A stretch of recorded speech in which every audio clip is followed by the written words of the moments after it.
pero walang magbubulsa ng pera. Kaya pala, si Katunying, dahil pinasasama ng Quad Committee ang imahe ng Iglesia ni Cristo. Alright.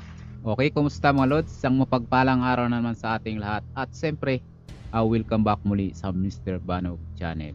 Alright? At siyempre, papanoorin na natin ito mga Lods, no? Ang sintonadong kanta ni Garma. Huwag na natin ito patagalin. Total, wala naman tayong hinihintay pa na Poncio Pilato. Ano ngayon? Sa pagbaliktad ng dating pulis Davao na naging tauhan ni Pangulong Rodrigo Duterte, si Rohina Garma, marami kagad ang nagduda. Ang iba na aawa kasi halatang pilit ang pagbaliktad niya para ipahamak ang dating Pangulo. Ang iba naman nainis kasi pilit ang pag-iyak niya. Pero ang higit na nakatawag pansin, kaya siya nagmukhang sinungaling, ay ang kalahating katotohanan at kalahating kasinungalingan sa isang mahalagang pahayag. 50-50. No mga Lods, 50-50, walang kasiguraduhan yung sinasabi niya.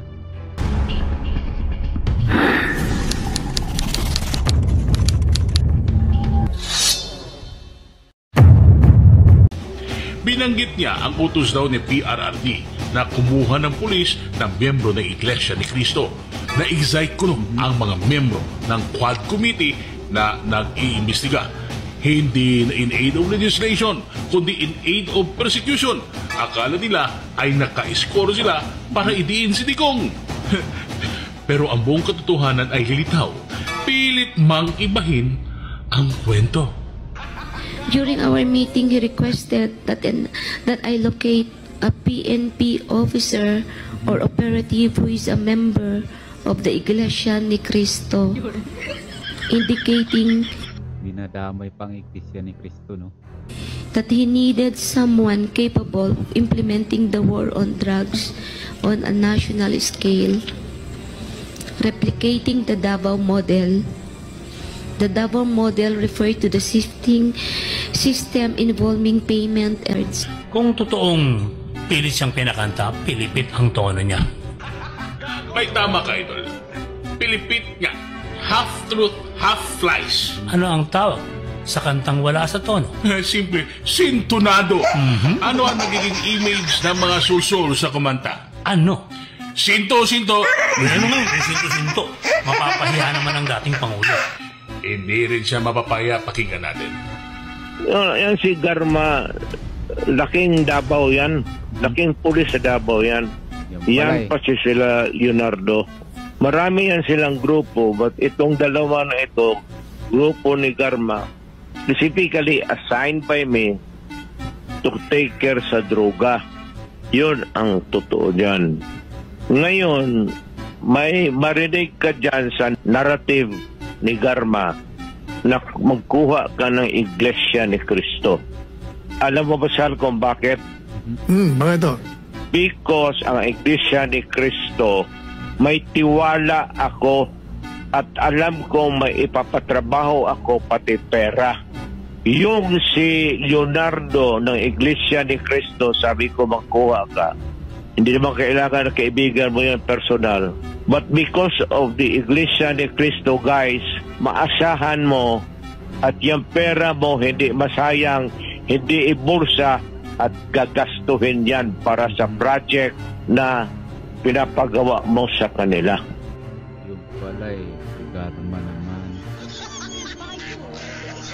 Huwag naman ganun, kaya sintonado pala yung kanta mo eh. Yan ang totoo. Ayun, Idol, nilinaw na ni President Duterte ang totoo. Merong Davao model na labanan ng illegal drugs pero walang reward na bibigay sa pulis.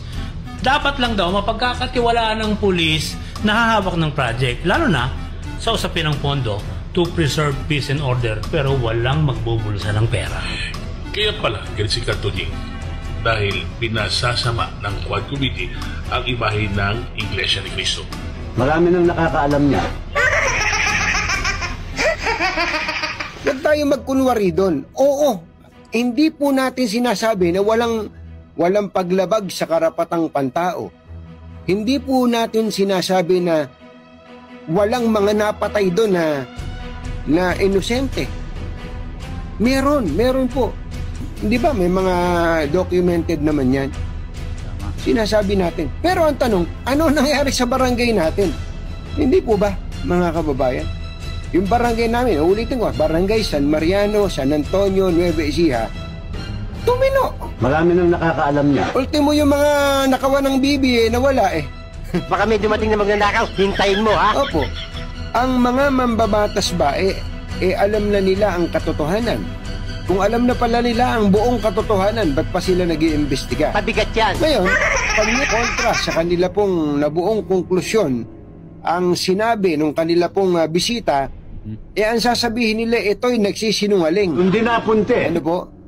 Yun ang hindi ko magustuhan eh. Kung ayaw mo, wag. Pwede naman gamitin ng Kongreso ang kapangyarihan ito na mag-contempt sa kahit na kanino, basta at napatunayan nila na maliwanag yung Si Boy Contempt, si Paduano.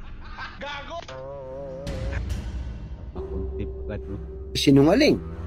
Kaya lang, paano mo nga malalaman na yung kausap mo ay nagsisinungaling? Ito pong Ano ang motibo ng Kongreso para idawit sa malisyosong perspektibo ang INC? Because Because? they have grudge, Umuwi ka na? ill will, malignity, and spleen against the former president.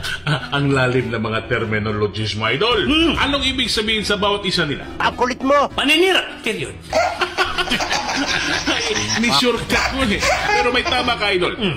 Kinagalit ng INC para resbakan si PRRD. Idol Bonito, baka naman si PRRD ang Romes Baksakwad Committee.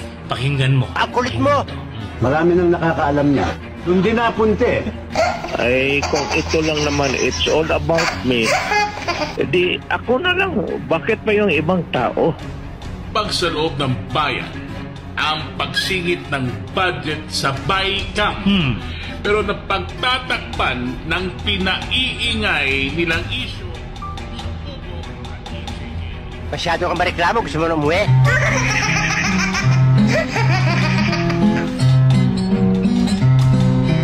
Ang budget sinisingit, ang pondo iniipit. Sa kalabang candidate, kokontra agad si Rex. Sina Aimee at Bongo, nag-init na ang ulo. Sa sumbong ni Ulaso, si Rex ay nabubuko. ABC sipain na, SIJK kick out na. Ang reklamo ni Bongo sa DSWD, umaabot ng 1 year ang trabaho ng 1 week. Ang reklamo ni Aimee, ba't pinipolitika? Ginagamit daw si Rex sa ngalan ng ayuda. ABC sipain na, SIJK kick out na. Ano ngayon? Di baling mabuko, mabango pa rin sa amo. Ano yun? Di baling maging tuta. Sa 2028 naman, makwarta! Ano ngayon? Ano ngayon?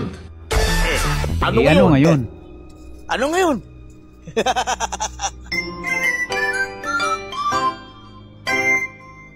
Alright, dito na nga nagtatapos ang video ito mga lods. At siyempre maraming salamat. At hanggang sa muli, ako nga pala si Mr. Bano, ay mag-iiwan naman ng isang katagang kahit nasa katwiran kapag babae ng iyong kalaban ay siyempre manahimik ka na lang. Peace.